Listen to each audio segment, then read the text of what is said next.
అమెరికాకి ఇరాన్ అధ్యక్షుడు లేదా ఇరాన్ సుప్రీమో అయతుల్లా కొమైని ఒక పెద్ద షాక్ ఇచ్చారు.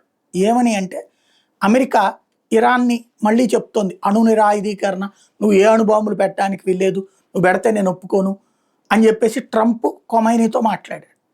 నా దేశం నా ఇష్టం, నా దేశ సార్వభౌమాధికారం మాది, మా ప్రజలు మాకు అధికారం ఇచ్చారు, మేము మా సార్వభౌమాధికారంలో జోక్యం చేసుకునే హక్కు నీకు లేదు, అమెరికాగా నీకు నువ్వు అణ్వాయుధాలు పెట్టుకున్నప్పుడు నన్ను అణ్వాయుధం పెట్టుకోవద్దనడానికి నువ్వెవరివి అని చెప్పి అడిగాడు కొమైని.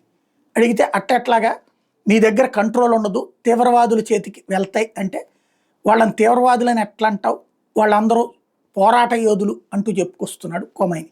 ఓవరాల్గా ట్రంప్ మాటకి ఏమాత్రం విలువ లేకపోయింది ఇరాన్ అధ్యక్షుడి దగ్గర. తీవ్ర పరిణామాలు ఎదురుతాయి అంటూ ఊరికూరికినే గంభీర హెచ్చరికలు చేస్తాడు కదా, అదే చేస్తున్నాడు.